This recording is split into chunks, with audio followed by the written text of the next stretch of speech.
গ্রামে যে গ্যাঞ্জামটা কি নিয়ে বলেন?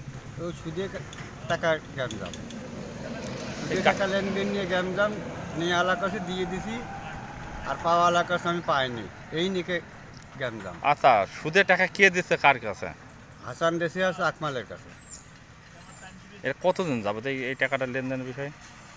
বেশ অনেক দিন আগে, নতুন করিয়ে না। হ্যাঁ, বলেন বিষয়টা। ওই আকমালের থেকে টাকা আনিয়েছিল হাসানের কাছ থেকে।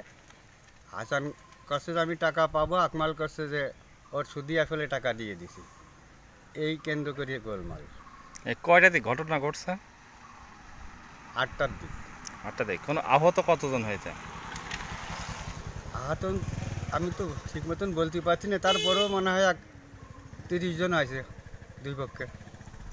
এখন সেই রুগীগুলো কোথায় আছে? ফরিদপুর আছে, আর আছে শৈলকুপা আছে। কে কে আহত হয়েছে নাম বলতে পারবেন? আমি তো লোকের নাম বলা সম্ভব না। যে আকমাল কি হয় আপনার? আকমাল কিছু হয় না, তারপরে হচ্ছে পাড়া প্রতিবেশী হিসাবে মানে সম্পর্ক। আমাদের বাড়ি টিলা টিলা সার। আচ্ছা, এই যে হাসান কি হয় আপনার? হাসান আমার স্বামী। হাসান আপনার স্বামী। আচ্ছা, হাসান এবং আকমালের সাথে কি নিয়ে গ্যাঞ্জামটা, এই বিষয়টা বলেন। কি নিয়ে গেঞ্জাম মানে প্রথমত আমাদের কাছ থেকে টাকা কর্জ নেয় 10,000 টাকা কর্জ নেওয়ার পরে 3 দিন পরে আরও 15,000 টাকা কর্জ নেয়। বলে যে আমি হচ্ছে এই 10,000 টাকা দিয়ে আর এই 15,000 টাকা দিয়ে একবারে লোন তুলবো, তাই আমাকে টাকা হচ্ছে দিচ্ছে না। তার একটা কিস্তি আছে, একটা কিস্তি শোধ দিয়ে তোমাকে 25,000 টাকায় একবারে দিয়ে দিবা না। তাই জন্য হচ্ছে টাকা আবার দিলাম যে 25,000 টাকায় একবারে শোধ দিয়ে দিবে না। এই কথা বললো যে 7 দিনের ভিতরেই আমি 25,000 টাকায় দিয়ে দেবো। আচ্ছা, এই টাকার কোনো সুদ হিসাবে না দিচ্ছেন না নাকি? না, কজন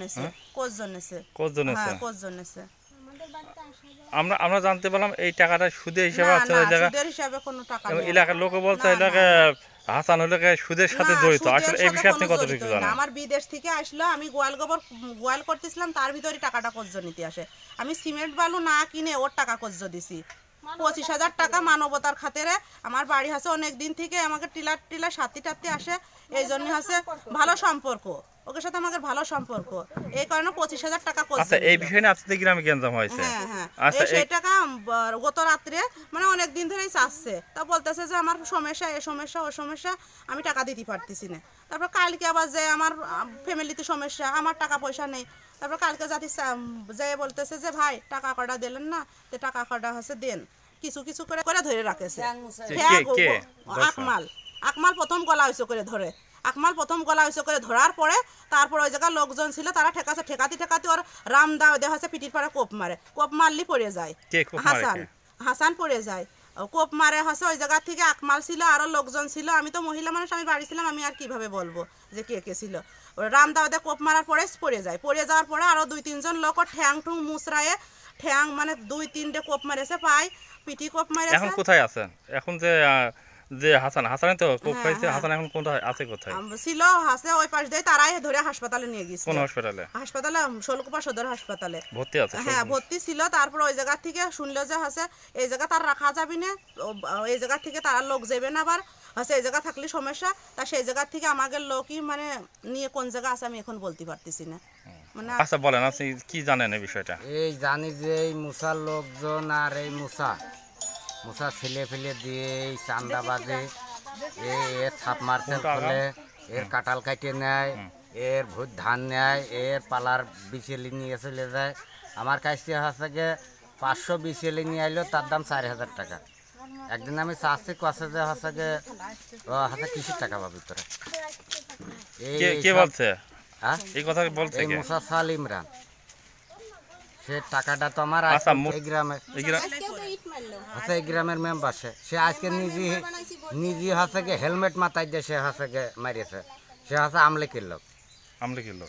আপনারা কোন দল করেন? আমরা বিএমপি করেন। হ্যাঁ।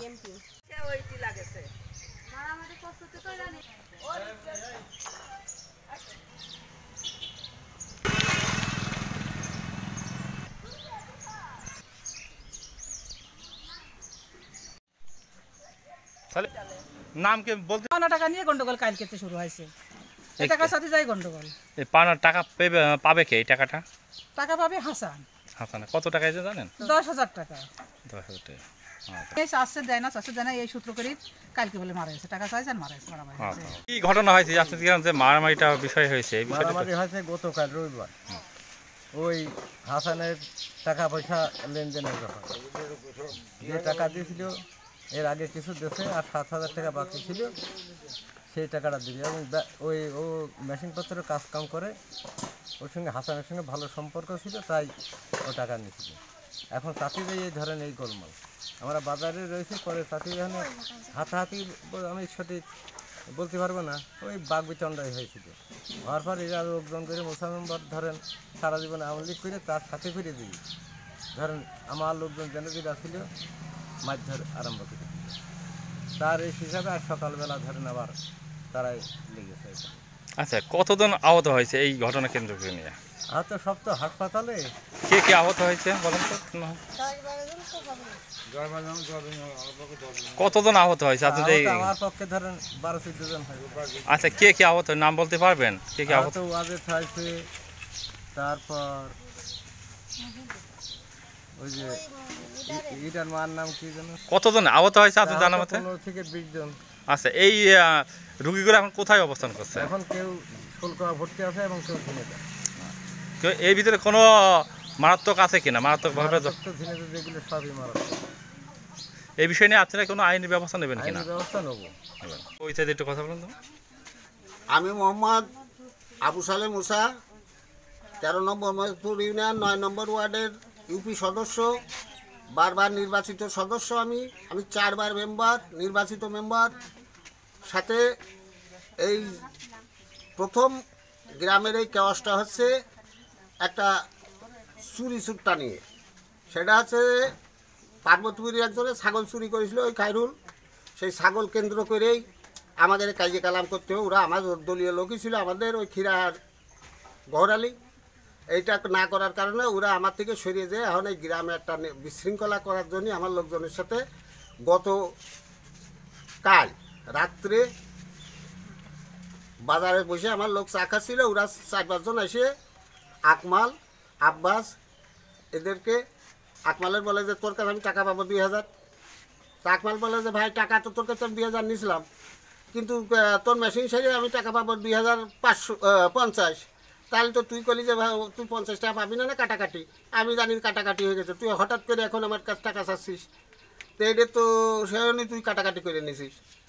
তো এই নিয়ে আমার আকমালের বলে এক বক্সিং মারে, আকমাল ঘুরিয়ে ওর গেঞ্জি পেয়ে ধরে।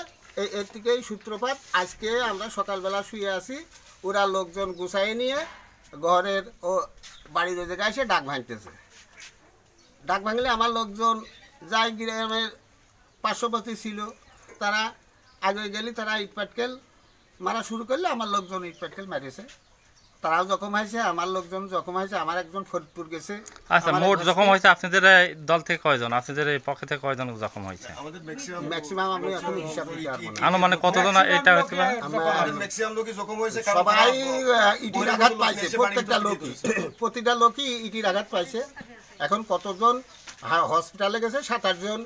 আর এই যে বাড়ি আছে, আমি আছি, আমি মেম্বার হয়ে আমারও আঘাত আছে। সাথে আছে আমার আর একটা ভাই এখানে আছে, আর একটা কুষ্টিয়া গেছে, একটা ফরিদপুর গেছে, তারপরে ঝিনেদা গেছে। আচ্ছা, এই বিষয়ে এখন কোনো থানায় কোনো অভিযোগ দায় করছেন কিনা? আমরা এখনো কোনো অভিযোগ দেয়নি প্রশাসনের কাছে। এখনো ওই প্রশাসন রেখে গেছে, আর্মি আসলো, প্রশাসন আসলো, ডিবু আসলো, সবাই এই লেখে পড়ে নিয়ে গেছে। এখনো আমরা কোনো আইনি আশ্রয় যাইনি। আপনারা যাবেন কিনা, আইনের আশ্রয় যাবেন কিনা এই বিষয় নিয়ে? অবশ্যই আইনের আশ্রয় তো যাবোই, কি জন্য না। কারণ হচ্ছে যে এই গ্রামে এরকম বিশৃঙ্খলা থাকবে। আমি একজন ইউপি সদস্য, আর তারা যেটা করতেছে সেটা গহরালি করে আমলি, তার লোকজন নিয়ে ফিরা বিএনপি করে, তার লোক ভাই ভাইসে ছাড়া লোক নাই। আমি আমলিগ করে সাবদার মোল্লার এন্ট্রি দল করি বিধায় ওরা ওই সময় সাবদার মোল্লার পক্ষে ছিল, সেই কারণে আমার কয় ও আমলিগ করে। ওই আমলিগের ভিতরে ওই একটা কেওয়াজ হয়, আমার শুধু সাবদার মোল্লার সাথে কেওয়াজ। এখন আমি ওই সময় যে কোনো কাজে লোক বলের কারণেই টিকে চাইছি। ওরাও আমার সাথে ছিল, কিন্তু এখন ওদের ওই যে হাতে আঘাত পড়ে গেছে, চোরের পক্ষে আমি যাইনি বিধায় ওরা এই একটা গ্রামে বিশৃঙ্খলা ধরাচ্ছে।